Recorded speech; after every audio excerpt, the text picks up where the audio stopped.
Naharap po sa mga kasong estafa, mga opisyal ng isa na namang investment company. Ito'y matapos hindi mabayaran ang pinangakong malaking interes sa pera ng kanilang mga investor. Si Von Aquino, naka-alerto 24. 45,000 pesos ang kabuang inilagak na pera sa OKS Global Wellness Incorporated ng investor na itatago natin sa pangalang Ricky at ng kanyang pamilya at kaibigan. Kwento ni Ricky na isang OFW, 7,000 pesos ang inisyal na investment niya. Nainganyo daw siya dahil sa pangako ng OKS Global Wellness na 600 pesos kada araw ang tutubuin ng kada code na bibili ng investor na nakakahalaga ng 999 pesos. At first, maganda. Okay naman. Nag-payout naman. First payout ko,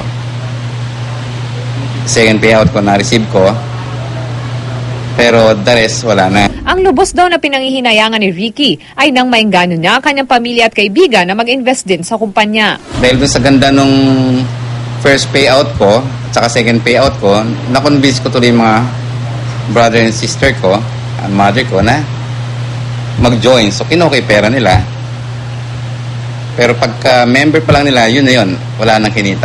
Bukod pa sa investor na si Ricky, nauna na nagsampa ng 15 counts ng estafa case ang 15 investors laban sa 7 opisyal ng OKS Global Wellness Incorporated. Ayon sa pulisya, napag-alaman nila ang reklamong ito ng mga investors nang itawag sa kanila ang kaguluhan sa opisina ng OKS Global Wellness sa Cubao, Quezon City noong Biyernes ng gabi.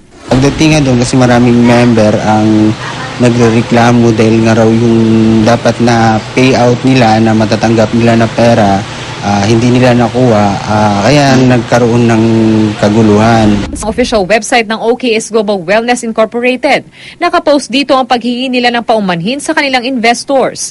Tiniyak din nila dito na hindi nila tatalikuran ang kanilang mga obligasyon sa kanilang mga investors. Nasa kustudiyan na ng mga pulis ang 2 board of directors ng OKS Global Wellness Incorporated na sina Manny Moreno at Eugenio Masagka na tumangging magbigay ng kanilang pahayag sa media. Ayon sa mga pulis, patuloy pa rin ang operasyon ng Global Wellness habang inirefer na nila ang kaso sa piskalya. Von Aquino, nakatutok, 24 oras.